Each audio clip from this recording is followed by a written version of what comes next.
자, 2020년 내국소비세법 관사 1차 자, 시험 문제 총평 문제풀이 설명을 드리겠습니다. 우선 전반적인 내용이 작년보다는 조금 더 쉽게 나오지 않았나 판단이 됩니다. 물론 계산 문제는 작년보다는 좀 더 어렵게 출제가 되었지만 어차피 계산 문제가 크게 점수에 영향을 미치지 않는다면 전반적인 어떤 이론 내용 문제는 작년보다 조금 더 쉽게 출제된 거로 보이고 있습니다.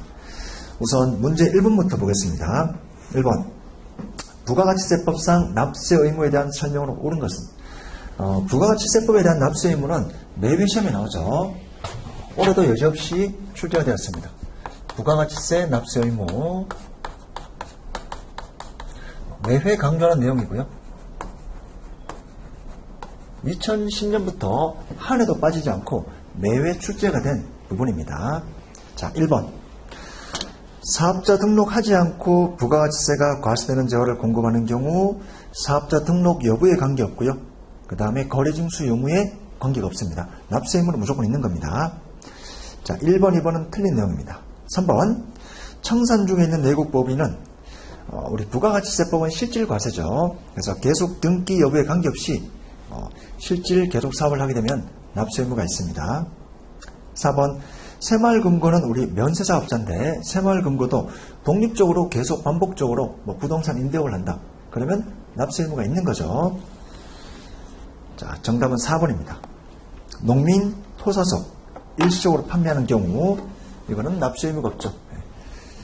독립된 사업이 아니라 일시후발적으로 한 거기 때문에 원래 농민 같은 경우에는 원래 이제 면세사업자죠. 면세사업자이기 때문에 농축수 임산물 우리 생산은 1차 생산업자들은 전부 다 면세사업자입니다. 그래서 일시적으로 파는 거는 일시후발적으로 판 거기 때문에 독립된 사업이 아니고요.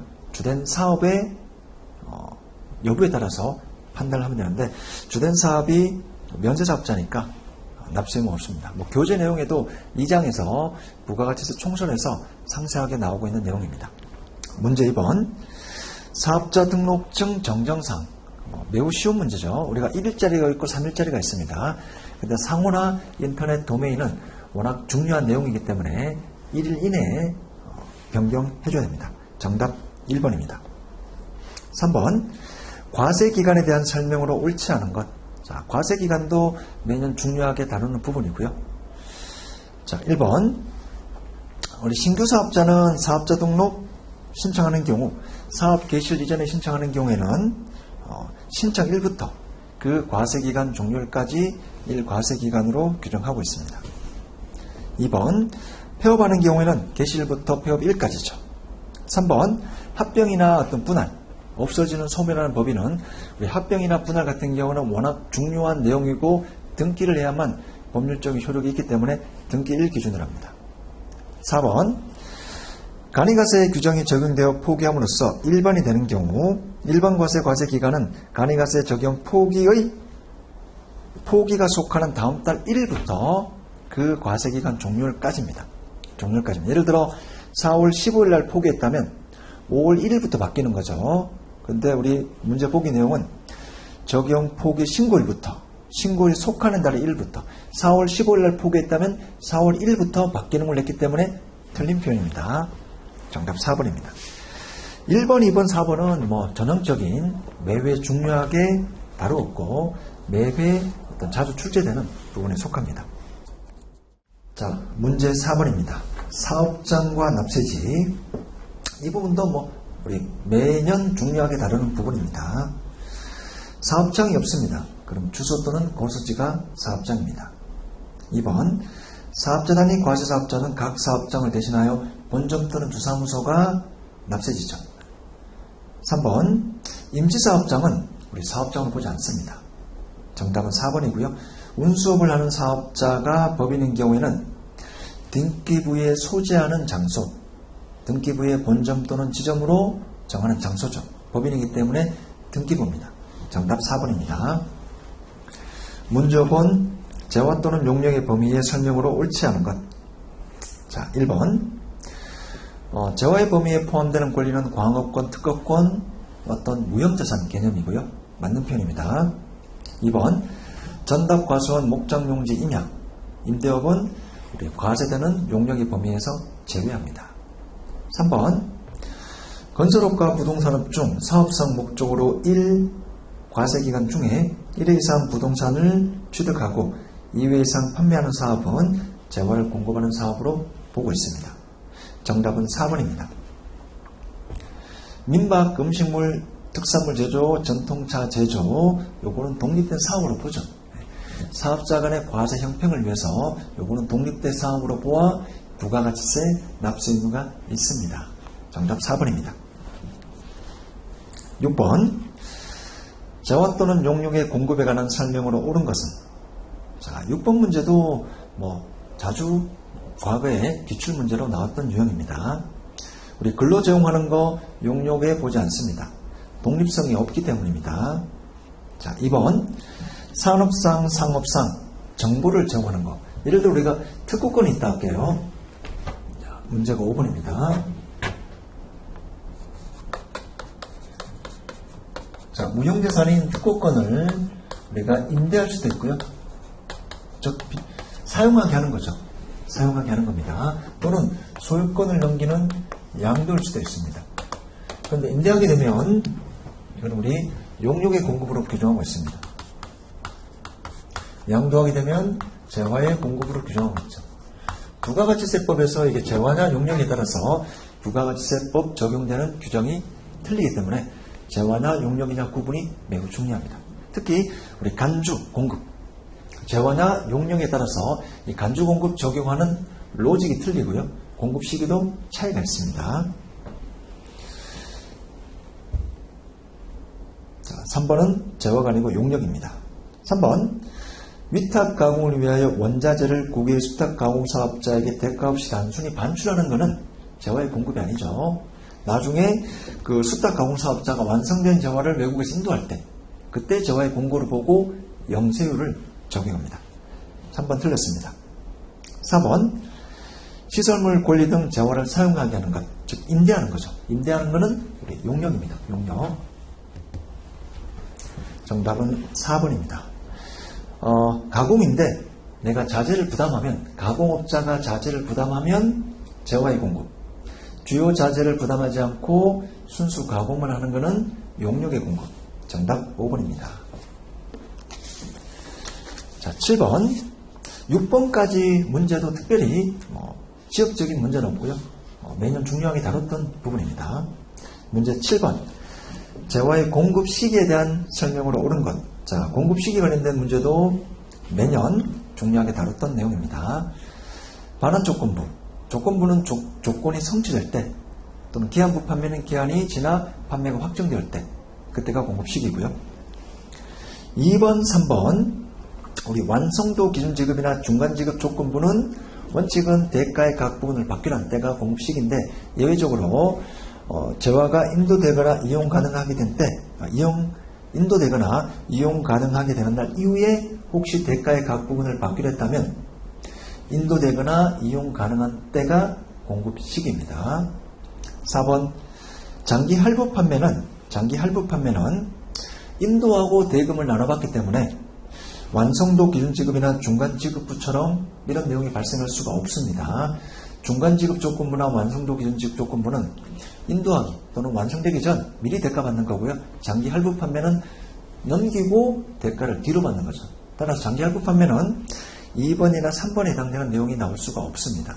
따라서 대가의 각 부분을 받기로 한 때가 공급 시기입니다. 5번 전력 공급 단위 구획할 수 없는 재화를 계속적인 공급하는 경우 대가의 각 부분을 받기로 한 때가 공급 시기입니다. 정답은 5번입니다. 8번 공급 시기 특례입니다. 공급 시기 특례에 관한 설명으로 옳지 않은 것. 8번도 여러분들 조금만 더 신경을 쓰면 어렵지 않습니다. 자, 1번 공급 시기 전에 대가에 받고 세금계산서 발급하는 경우 세금계산서 발급일이 공급 시기입니다. 2번 공급 시기 전에 세금계산서 발급하고 그 다음에 발급일로 7일 이내에 받으면 발급한 때가 공급 시기입니다. 그 다음 세 번째 유형이 있죠. 세금계산서 발급하고 7일이 경과됐다 하더라도 대금 청구 시기와 지급 시기를 줬고 그 사이가 30일 이내이거나 또는 발급일이 속하는 과세기간의 공급 시기가 도래하고 세금계약서에 적힌 대금을 지급받는 경우 확인되는 경우에는 세금계약서 발급하고 7일 이후에 대가를 받다 하더라도 발급일이 공급 시기입니다. 3번 같은 내용은 우리 교재 내용이 없습니다. 정답은 3번입니다. 자, 4번 장기 할부 판매. 장기 할부 판매나 전력 통신, 계속적 공급은 대가 수수 여부와 관계없이 공급 시기 전에 세금계약서 발급에도 인정이 됩니다. 장기 할부, 전력 통신, 대금 수수 여부와 관계없이 인정이 됩니다. 8번의 정답은 3번입니다. 자, 9번. 9번은 약간 응용된 문제인데요. 약간 응용된 문제인데 여러분이 조금만 이 부분도 신경을 쓰면 골라낼 수 있을 겁니다. 재화의 공급에 해당되는 것. 자, 기억은 판매 목적 타사업장 반출이죠. 판매 목적 타사업장 반출. 사업자 단위 과세 사업자 적용받는 과세기간 외. 즉 사업자 단위 과세 사업자가 아니고요. 주사업장 총괄 납부도 않습니다. 사업장별 과세 원칙을 채택하고 있는 사업자가 판매 목적으로 다른 사업장에 반출하는 경우에는 개화의 공급으로 봅니다. 자, 니은이 여러분들이 조금 혼동할 수 있을 건데요.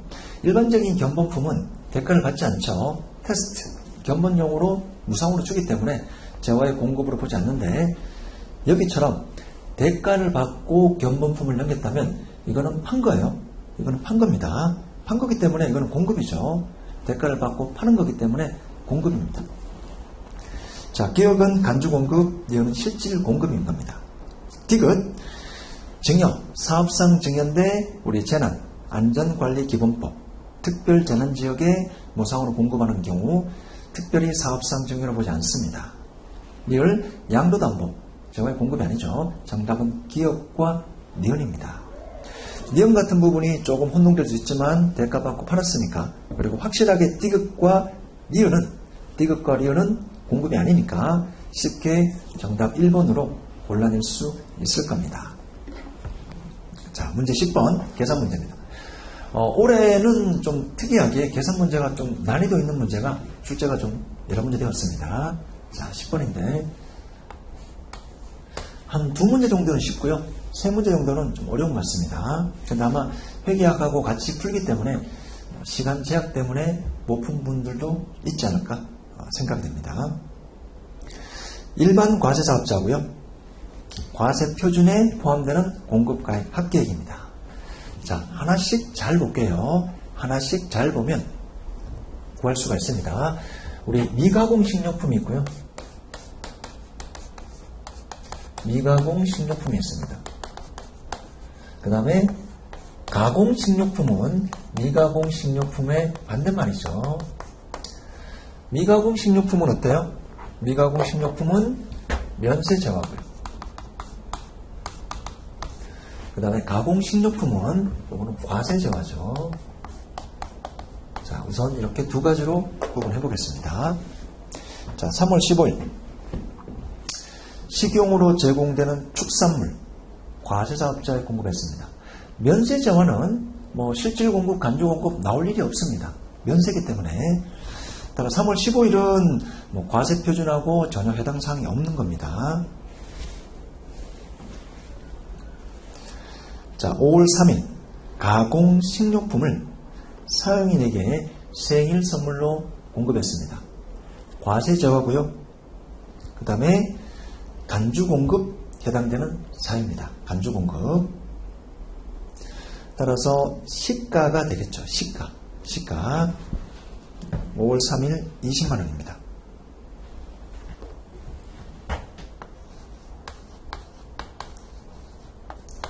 자, 두 번째 5월 24일 이것도 미가공 식료품이니까 이것도 뭐 과세 실질 공급과 간주 공급하고는 전혀 관련이 없습니다. 5월 31일입니다. 5월 31일 장기간 거래관계 유지하고 있는 면세사업자에게 가공식료품을 공급하고 자, 가공식료품이니까 과세제화죠. 과세제화 실질로 돈 받고 팔았습니다. 근데 현금 70만원 받고 자기 적립 마일리지로 결제받았습니다. 우리 자기 적립 마일리지는 과세 표준에 포함하면 안 됩니다. 자기 적립 마일리지는 과세 표준에 포함하면 안 됩니다. 실질로 제가 70만원 받았으니까 70만원만 과세 표준에 포함돼야 되겠죠.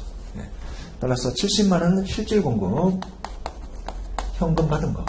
그 다음 20만원은 간주 공급입니다. 두 개 더하면 90만원 되겠죠. 정답은 3번입니다. 정답은 3번입니다.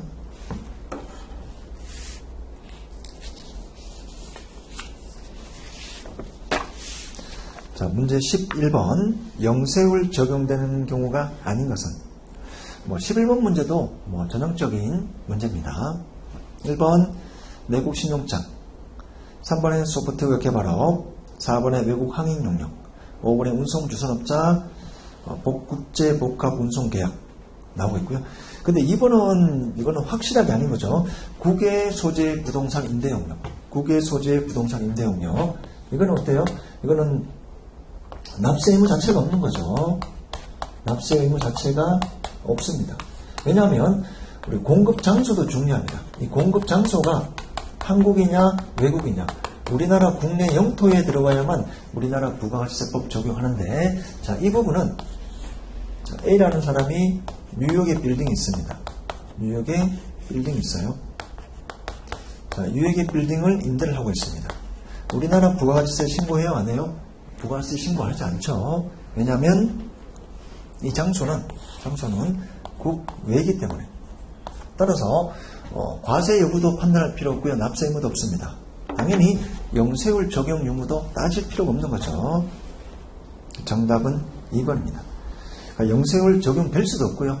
납세 의무 자체도 없는 겁니다. 정답 2번입니다. 12번. 면세 대상 용역 재화 또는 공급에 해당되는 것. 자, 기억. 여성용 생리처리 위생용품 면세 대상이고요. 기억은 여러분들 쉽게 골라낼 수 있었을 겁니다. 그 다음 디귿. 사도여야 어떤 역의 운송, 약간 쾌락, 유흥 이런 것들 과세죠. 자, 니은하고 리을이 있는데, 우리 니은은 약사법에 따른 의약품의 의약 외품에 해당되는 보건용 마스크. 우리 이제 약사법에 의한 조제용역은 면세고요. 약사법에 의한 조제용역. 자, 조제용역은 면세입니다. 근데 이제 이렇게 포장해서 파는 거 있죠. 우리 약국과 포장해서 파는 거. 그런 것들은 전부 다 과세 대상입니다. 직접 우리 의사의 조제에 따라서 의사의 어떤 그 지시에 따라 가지고 이렇게 조제하는 거, 요것만 면세입니다. 니은은 과세 대상입니다. 그 다음 리을. 감염병의 예방 관리에 관한 법률에 따라 소득업의 신고를 한 사업자가 공급하는 소독용역. 이건 이제 면세 대상입니다. 근데 리을 내용은 좀 디테일한 내용이기 때문에 여러분들이 혼동할 수 있겠지만, 리을에서 좀 체크를 한다면, 과세된다는 걸 체크를 한다면 정답은 3번으로 체크할 수 있을 겁니다.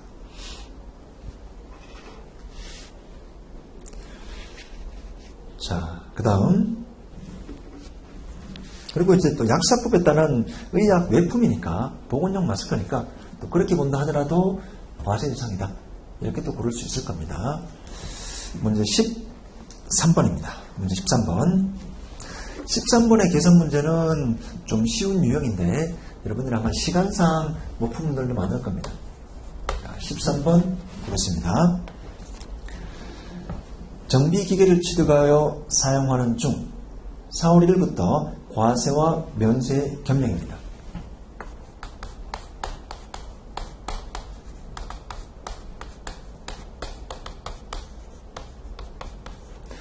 자, 그럼 우리가 면세 전형이 걸리겠죠. 우선 면세 전형이 걸릴 건데, 이거는 100%가 아니고요. 부분 면세입니다.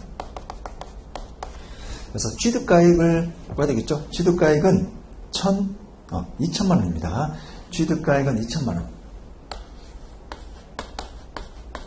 취득가액은 2천만 원입니다. 곱하기 감가유의점. 간주시가를 해야 되니까 감가율은 1 빼기 25%입니다. 근데 경과 과세기간 수가 19년 1기, 19년 2기, 20년 1기는 빼야 되고요. 곱하기 2겠죠. 100% 조정했다면 이게 과세 표준인데 부분 조정했으니까 안분을 해야 됩니다. 사실 근데 이 면세 조정에 해당되는 내용은 매입세액을 재정산하는 제대로 된 매입세액을 토해내는 개념이니까 요거는 공통 매입세액 기준입니다. 따라서 단기 기준입니다. 단기 기준으로 안분을 해야 되겠습니다. 자, 20년 1기 전체 면세와 과세가 4억. 이 중에 면세가 1억이죠. 4분의 1입니다. 4억 중에 1억. 자, 계산을 해보겠습니다.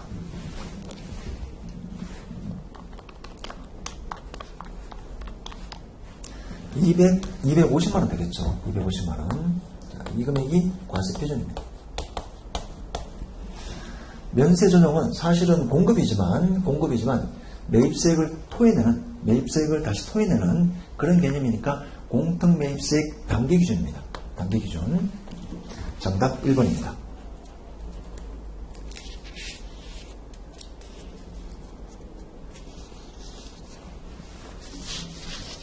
자, 14번입니다. 14번도 이 네 가지 중에 하나를 모르면 좀 정답을 고르기가 어려울 수 있습니다.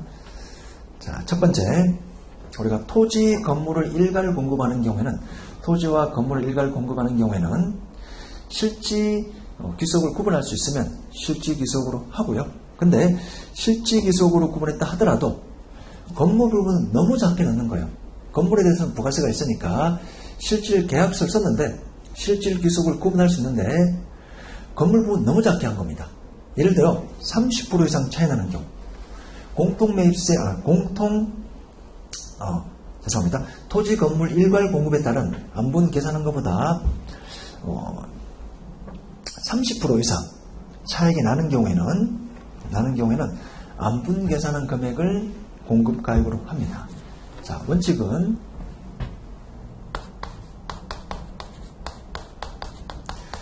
실질기속, 즉 계약서에 이렇게 실질기속을 구분할 수 있으면 이거대로 하고요. 토지는 면세, 건물은 과세. 근데 여유가 있죠. 실질기속이 불분명해요. 그럼 우리가 법에 정한 안분 계산을 해야 됩니다.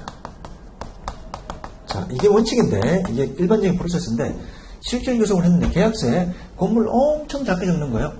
토지를 많이 적고. 그러면 건물에 대해서는 부가세가 없으니까 그러면 안 되겠다 해서 30% 실질기속이 있다 하더라도 이거 계산한 거랑 30% 이상 차이 나게 되면 이때는 안분 계산을 기준으로 하도록 되어 있습니다. 자, 30%입니다. 30%. 안분 계산한 것과 토지, 건물 이렇게 계산한 금액이 30% 이상 차이 나게 되면 실질기속을 무시하고 이 방식으로 한다는 겁니다. 두 번째, 우리 전자세금계산서 발급 의무자는 얼마죠? 3억 이상. 3억 이상. 자, 세 번째, 공통매입세액인데 원칙은 공통매입세액은 단기 기준으로 안분을 해야 되는데 면세 공급가액이 5% 미만입니다. 면세폭이 너무 적어요. 아주 적으면 전액을 매입세액 공제를 받습니다. 5%입니다. 자, 그 다음, 다만 이제 공통매입세액이 500만원 이상인 경우는 제외하고요. 대순수액 공제 몇 년이죠? 10년입니다. 10년. 자, 따라서 4가지 다 더하면 30. 그 다음에 전자세금계 3억. 그 다음에 숫자만 적게요. 3억. 그 다음 5%. 그 다음에 10년이죠. 자, 4개를 전부 다 하면 48이 되겠습니다. 정답 3번입니다. 15번 공통매입세액 재계산. 우리 공통매입세액 재계산은 어떠한 자산에 한해서 합니까? 감가상각자산에 한해서만 우선 적용을 하고요. 그 다음에 5% 이상 차이 나야 됩니다. 5% 이상 차이 나야 되고요. 공통매입세액 재계산은 예정신고할 때는 하지 않습니다. 확정신고할 때만 합니다. 정답 1번입니다. 15번 문제도 특별히 개념을 알면 쉽게 구할 수 있을 겁니다. 16번 의제 매입세 공제율이 아닌 것은 102분의 2, 104분의 4, 106분의 6, 109분의 9 다 있는데 103분의 3은 없습니다. 103분의 3이라는 의제 매입세 공제율은 없습니다. 정답 2번입니다. 자, 문제 17번 부가세 과세 표준입니다. 17번 문제는 여러분들이 아마 시간 때문에 문제가 좀 풀기 어렵지 않을까 판단이 됩니다. 자, 하나씩 해볼게요. 복사기 판매로 인한 매출액 5억입니다.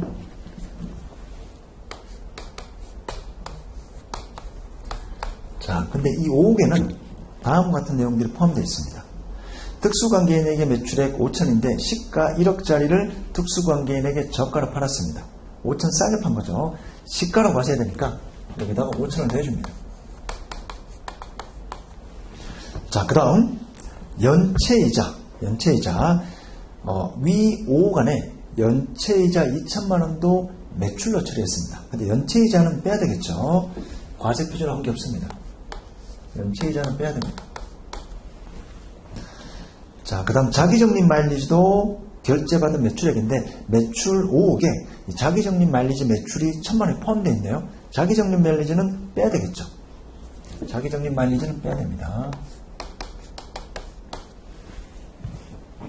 자, 그 다음 이제 3번 내용이 좀 시간이 많이 걸리죠.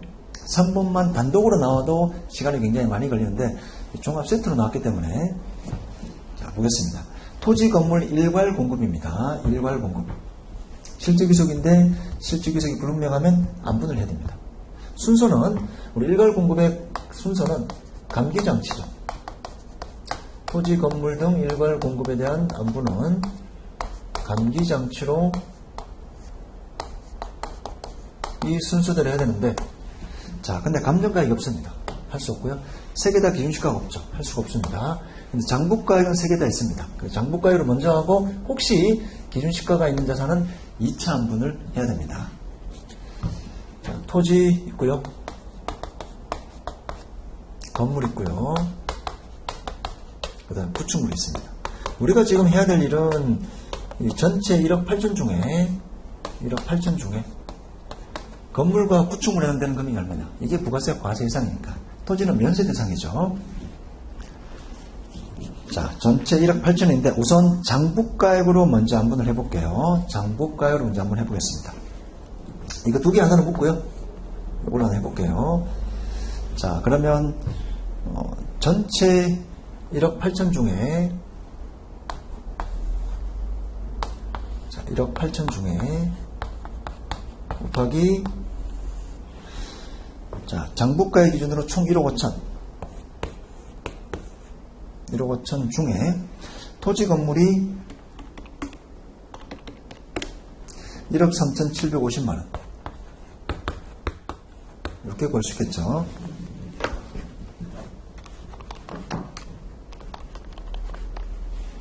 그럼 1억 6,500이 나올 겁니다. 1억 6,500이 나옵니다. 나머지는 구축물이겠죠. 1,500. 자, 그 다음 2차 안분을 해야 됩니다. 2차 안분. 1억 6,500으로 이제 기준시가가 토지 건물 기준시가가 있으니까 기준시가 비율대로 또 안분해야 되죠. 자, 2번 안분을 해보겠습니다.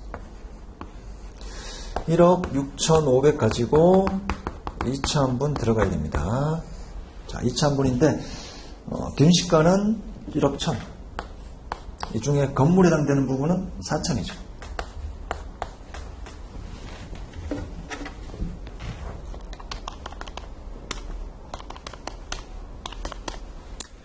(6천이) 되겠습니다. 6천.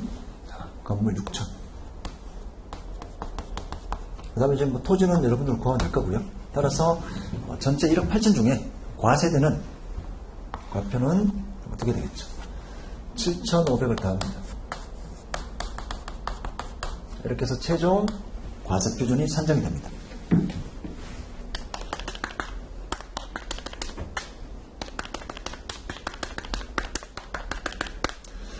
(5억 9,500이) 나오겠네요.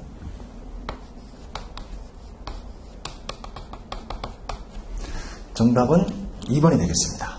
아마 실제 시험에서 풀 시간이 없을 겁니다. 자, 문제 18번 납부세.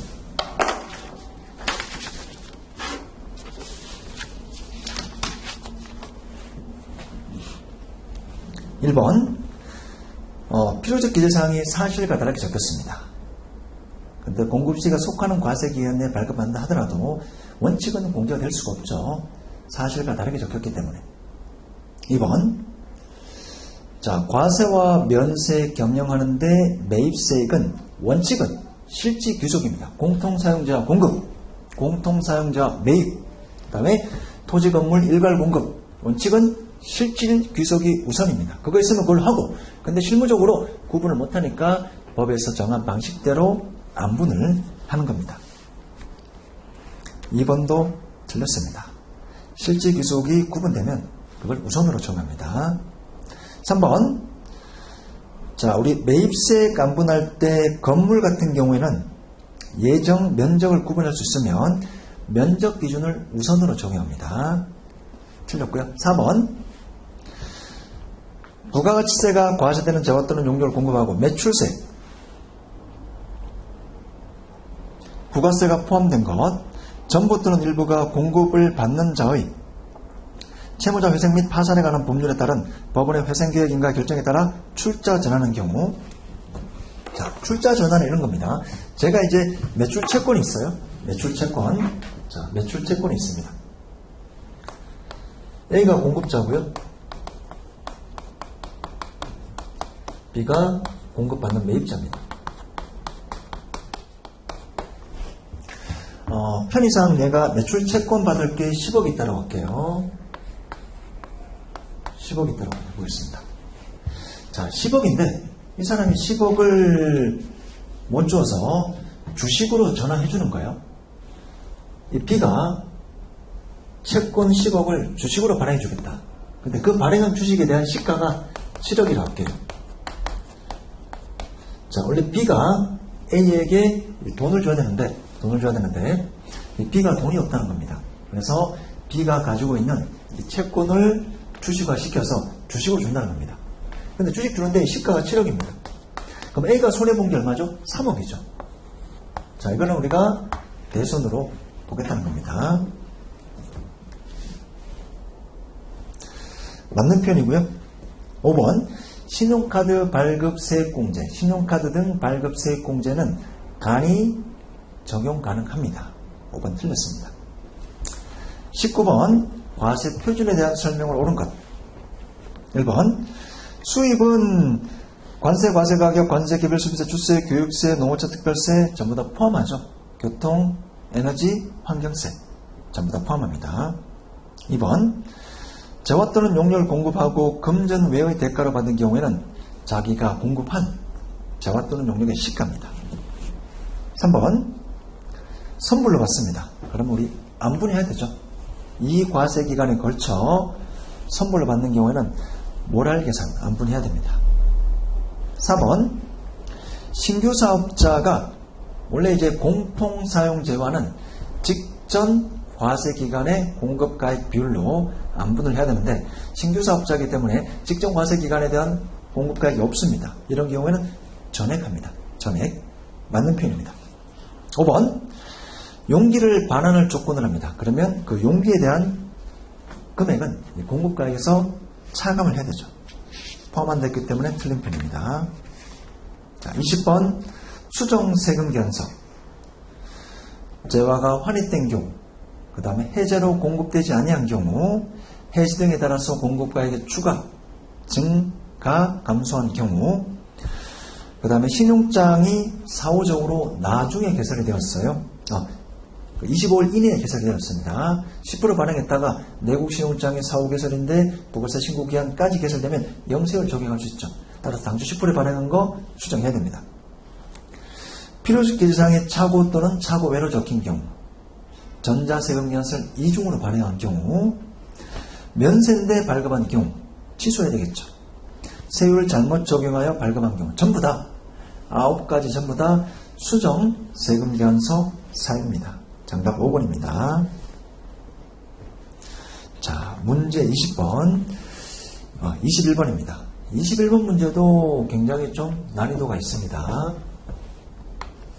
자, 21번 문제도 굉장히 난이도가 있는 문제입니다. 자, 일기 때 확정 신고 시 공제하는 매입세. 자, 매입세를 물었습니다. 매입세. 우선 1번 과세사업 관련된 매입세액 600만원. 이거는 다 공제 대상이죠. 600만원.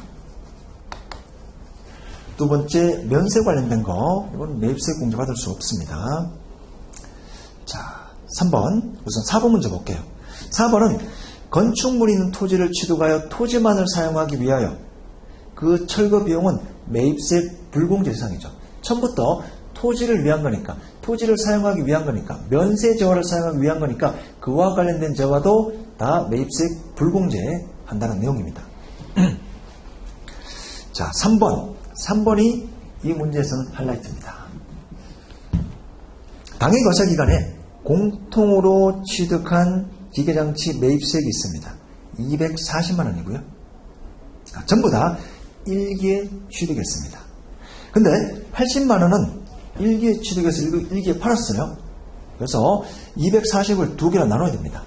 자, 80 있고요. 그 다음에 나머지 160 이렇게 두 개 나눠야 됩니다. 둘 다 일기 때 기계장치를 매입했는데 이 80만 원에 대한 기계장치는 단기에 매입해서 단기에 팔았습니다. 근데 160은 계속 가지고 있는 거죠. 따라서 160은 계속 가지고 있다면 우리 공통매입세액의 안분 계산 기본이 뭡니까? 단기죠. 단기. 자, 2020년 1기 과세기간은 총 2억 중에 과세는 1억 2천. 네. 총 2억 중에 1억 2천이죠. 이렇게 해야 되고요. 근데 80만 원은 단기에 사서 단기에 팔았습니다. 그럼 우리 공통매입세액 안분 계산의 예외 규정이 있죠. 단기에 사서 단기에 팔면 단기에 팔 때 직전을 하기 때문에 이 단기 판재화에 대한 매입세액도 이 판재화와 일치시키기 위하여 이것도 직전을 합니다. 따라서 80만 원은 직전으로 안분합니다. 자, 직전은 2억 중에 80이죠. 2억 중에 80. 자, 이렇게 계산을 해볼게요.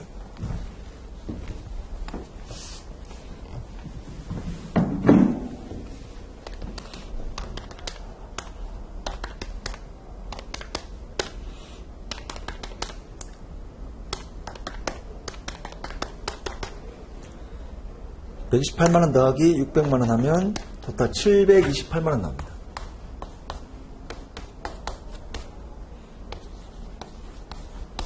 (728만원이) 최종 매입세액입니다. 그래서 아마 여러분들이 이제 이 부분에서 조금 혼동을 느꼈을 겁니다. 이 부분에서 이렇게 두 개 구분해야 되는데 아마 시험장에서 이렇게 구분해서 계산하기가 아마 시간이 좀 부족하지 않았을까. 21번 문제도 난이도 있는 문제입니다.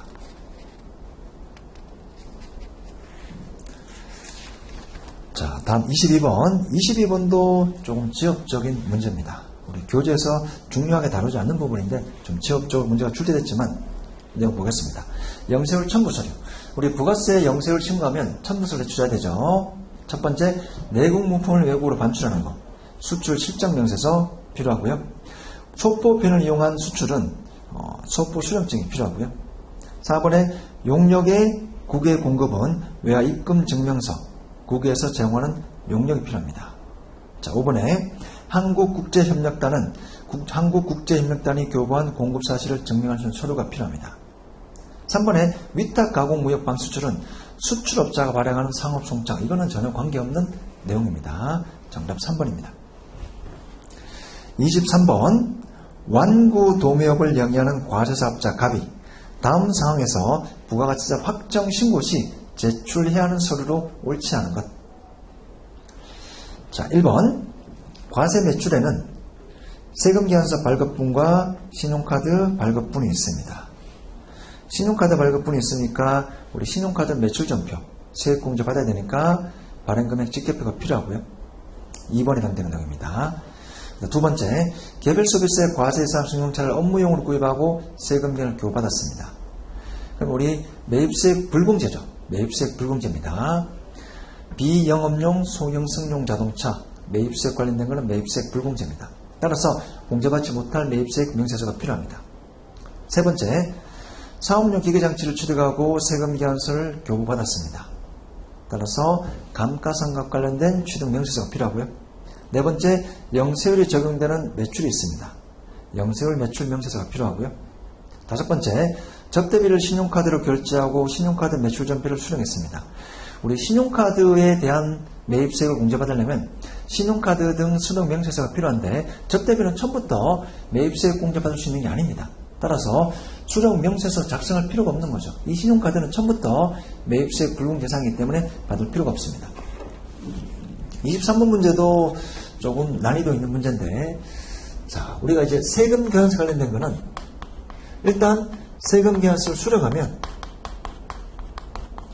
일단 신고서에 전부 다 적고요. 신고서에 기재를 하고 나중에 불공제세액으로 차감을 합니다. 자, 이렇게 해서 어떤 매입세액을 계산하는데 우리가 신용카드나 현금영수증은 처음부터 신용카드 등은 이거는 처음부터 공제 가능한 것만 신고서에 기재합니다. 공제 가능한 것만 기재합니다. 조금 차이가 있죠. 세금 계산서를 일단 수령한 건 다 적고 그 다음 불공제세액을 빼서 공제받는 세액을 계산하는 로직이라면 신용카드, 현금, 영수증은 처음부터 신고서에 공제 가능한 것만 적습니다. 따라서 우리 이제 접대비 신용카드 불공제 대상이니까 신용카드 수령 명세서 작성할 필요가 없는 거죠. 매입세액 공제받을 게 아니기 때문에 정답 4번입니다. 23번도 좀 어려운 문제에 속할 수가 있습니다. 24번 주사업장 총괄 납부에 대한 설명을 옳은 것. 자, 1번 주사업장 총괄 납부는 납부만 하는 거지 총괄하여 신고는 안 됩니다. 2번 법인인 경우에는 지점 또는 본점을 주된 사업장을 할 수가 있습니다. 3번 결정이나 경정도 각 사업장별로 합니다. 오직 납부만 주된 사업장에서 할 뿐입니다.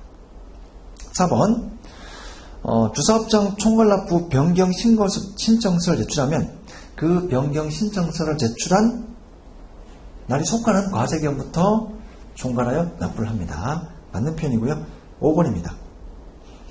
총괄납부 적용 배제인데 종된 사업장이 빈번하게 변경하는 게 아니고 주된 사업장이 빈번하게 변경되는 경우에는 주사업장 총괄납부를 적용하지 않을 수 있습니다.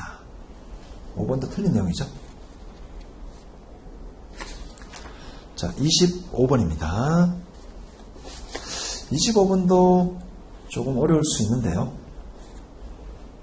자, 1번 발급하거나 발급받은 경우 우리 매출차별 세금계산서 학교표와 매입차별 세금계산서 학교를 줘야 되는데 세금계산서를 제출하면 안 되는 거죠. 즉 학교표 대신에 세금계산 제출한다. 전혀 관련 없는 내용입니다. 그리고 이제 또 전자세금계산서 제출하고 다음 날에 전송하거나 또는 종료일부터 11일 이내에 전송하게 되면 이 학계표 제출 의무도 면제를 받습니다. 2번 틀렸습니다. 2번 틀렸습니다. 마지막 날에 다음 달 11일까지 또는 발급하고 다음 날까지 전송하면 학계표 제출 의무를 면제받습니다. 3번 예정신고 시 혹시 학계표를 제출 못했다. 그럼 확정신고할 때 제출할 수 있습니다. 틀린 편이고요. 4번 수입세금계산서는 지방자치단체장에게 제출하는 게 아닙니다. 세관 소재지를 관할하는 세무서장에게 그 세관에서 제출해야 되는 거죠. 5번 각급 학교 기성에는 이제 비영리 단체 면세업자입니다. 면세업자 면세. 그럼 우리 면세나 국가나 뭐 지자체 자, 이런 단체들도 부가세 납세 의무는 없지만 부가세법에 따른 의무는 없지만 하나 있죠. 대리납부 의무도 있고요. 그 다음에 매입차별 학계표 수령하게 되면 과세기간 종료일부터 25일 이내에 세무서에 제출해야 됩니다. 즉 매입차별 세금계산서 학계표 제출 의무는 있습니다. 정답 5번입니다. 26번 가산세에 대한 설명을 옳지 않은 것. 1번 사업자 미등록 가산세는 개시일부터 등록 신청할 직전일까지입니다. 따라서 1번이 틀렸습니다. 2번, 3번, 4번, 5번은 맞는 표현이고요. 27번 환급에 관한 설명으로 옳은 것. 자, 1번 영세율 조기환급 대상입니다. 감가상각자산 비품 조기환급 대상입니다. 3번 부동산 매매업자가 매매목, 이거는 사업용 고정자산 아니죠. 조기환급 대상이 아닙니다. 부동산 매매업자의 매매목적 건물 부동산은 이거는 재고자산입니다. 재고자산. 팔기 위한 자산이니까. 4번 혹시 환급세액이 결정이나 경정, 세무조사에 의해서 발생하면 지체 없이 환급해야 됩니다. 5번 조기환급은 15일 이내에 환급해야 됩니다. 자, 28번 간이가세에 적용할 수 없는 사업, 있는 사업, 통과업이나 청약업이나 부동산 매매업이나 심판 변론의법은 간이가세 적용받을 수 없습니다. 근데 용달이나 개별 화물자동차 운송업, 소규모 영세한 사업자들이 많죠. 자, 이런 것들은 간이가세 적용할 수 있습니다. 29번입니다. 납부하거나 환급받을 부가가치세액. 자, 우리 간이가세 계산 노직이고요. 우선 공급대가 4,000인데 영세율은 대상이 아니고요. 현금 매출과 신용카드 매출액 3,000입니다.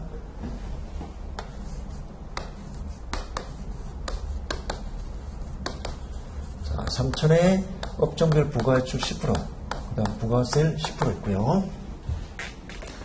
그 다음 매입처별 세금기한 삭입후에 확인되는 매입세액이 100만원, 여기다 업종별 부가가치를 곱해야 되죠. 10만원 공제받고요. 자, 이것만 끝나는 게 아니라 간이가세하고 소매업이니까 신용카드 등 발급하게 되면 세액공제가 있죠. 신용카드 발급 세액공제. 소매업이니까 1.3%, 1.3%인데 신용카드 매출액이 1,000만원에 1.3%가 됩니다.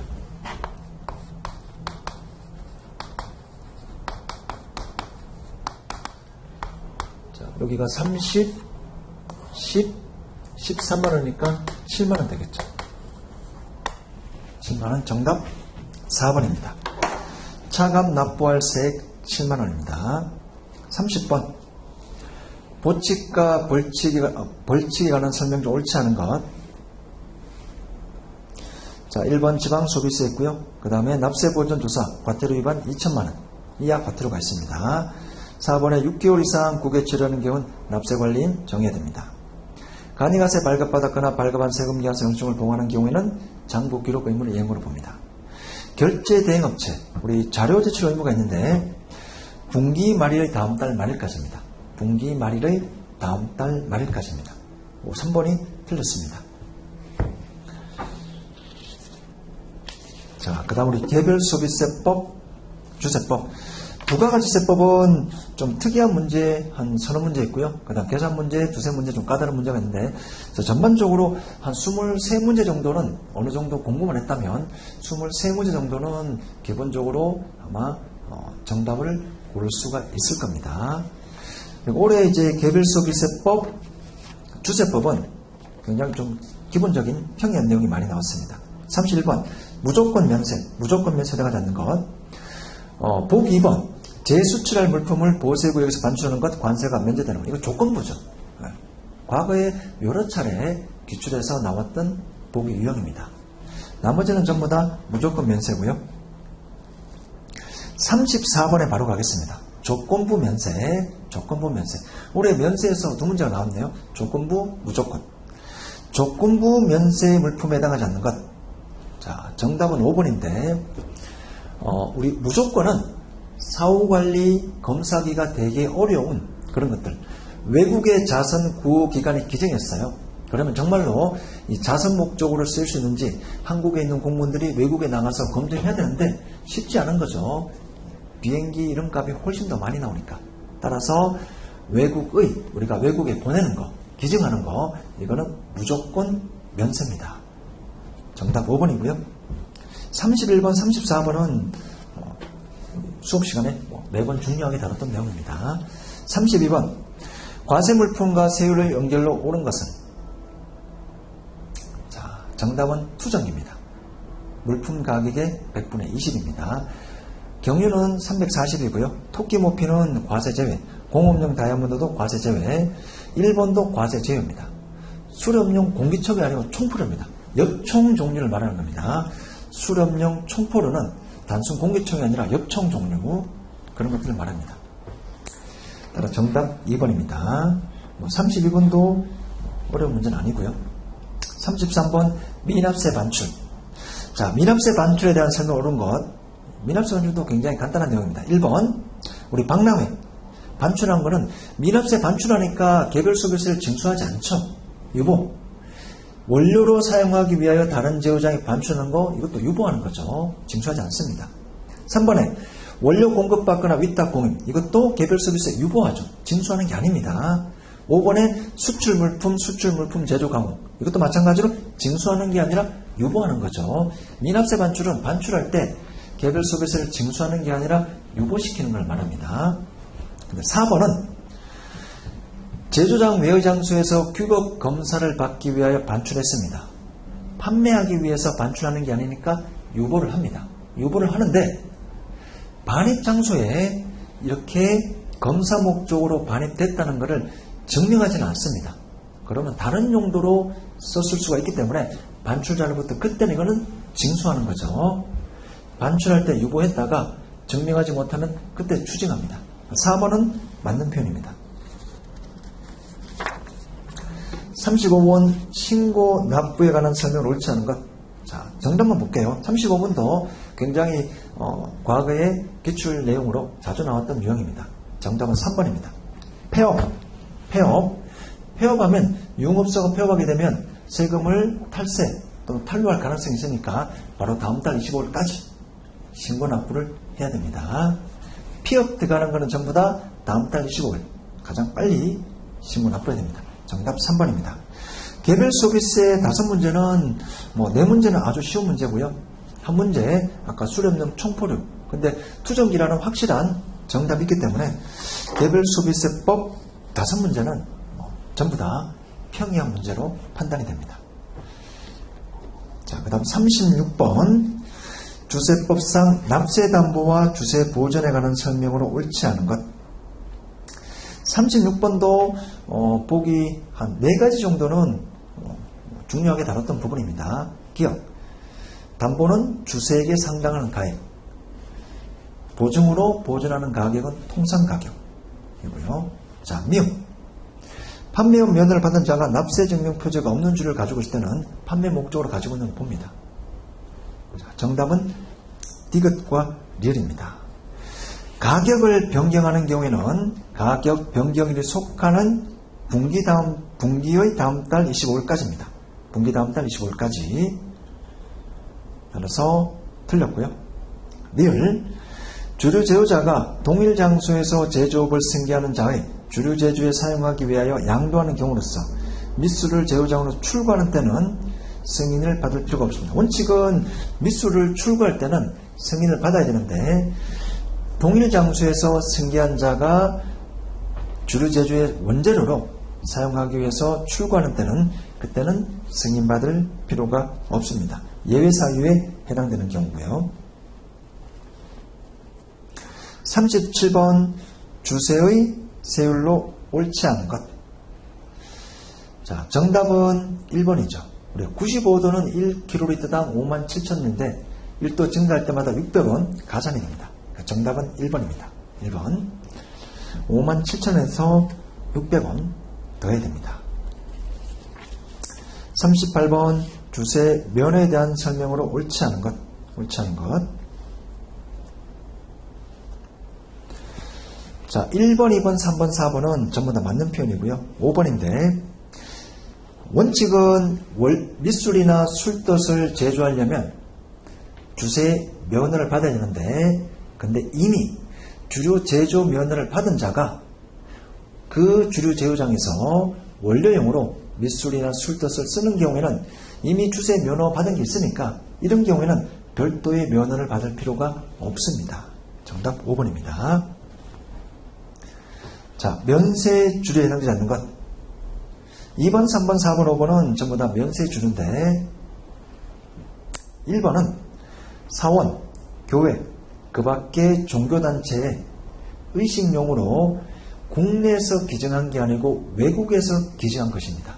수입 면세에 해당되는 건데, 수입 면세에 해당되는 건데 외국에서 기증한 것, 해외에서 들어온 것, 이것만 면세합니다. 1번 틀렸고요. 정답 1번입니다. 자, 40번. 주세법상 과세 표준에 관한 설명을 옳지 않은 것. 정답 3번입니다. 주류 가격에는 우리 주세가 포함하지 않죠. 개별 서비스에도 개별 서비스 과세 표준에는 개별 서비스 포함하지 않고요. 주세법 과세 표준에는 주세 포함하지 않고요. 부가가치세 과세 표준에도 부가가치세는 포함할 수가 없습니다. 정답 3번입니다. 주세법 같은 경우에는 세 문제는 평이한데 두 문제 정도는 약간 좀 지역적인 내용이지만 그래도 교재를 좀 차분하게 읽어보신 분들이면 어렵지 않게 고를 수 있을 겁니다. 그래서 전반적으로 총평을 하자면 개별 소비세법은 전부 다 평이했고요. 우리 주세법은 한 두 문제 정도가 약간 어려울 수 있는데 그래도 아주 지역적인 내용은 아니라고 판단이 되고요. 부가가치세법은 계산 문제 3문제, 이론 문제 3문제. 전반적으로 한 8문제, 7문제가 조금 중요돼서 약간 떨어지는 부분에서 출제가 됐는데 어느 정도 공부를 하신 분이면 32문제, 3문제는 어렵지 않게 획득할 수 있지 않을까 판단이 됩니다. 자, 항상 매년 제가 강조하는 건데 여러분은 내국 수비세법을 100점을 받기 위해 보는 게 아닙니다. 33문제만 맞춘다 하더라도 32문제 3문제만 한다 하더라도 70 이상 80 사이는 맞출 수 있는 거죠. 그 정도만 해도 충분합니다. 그래서 내국 소비세법을 공부할 때는 우선 종류에 따라 중요한 거 위주로. 항상 시험은 이렇게 출제될 수밖에 없습니다. 정규 공부에 따라서 중요한 내용, 그 다음에 아주 중요한 내용, 납세 의무, 과세 기간 이런 거는 매년 시험에 나오죠. 이렇게 보시고요.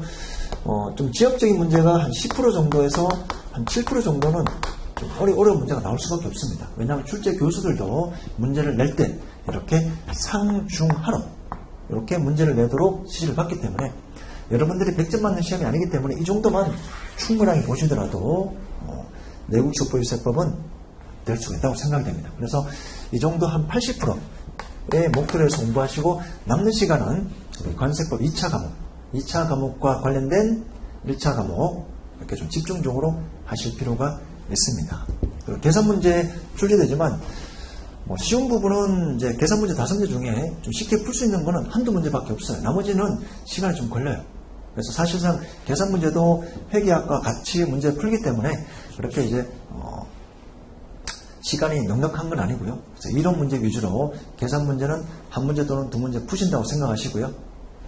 나머지 이론 문제는 어려운 부분 빼고 나머지는 푼다라고 생각하시면 70점, 80점 그 사이에는 충분히 획득할 수 있을 거라고 판단이 됩니다.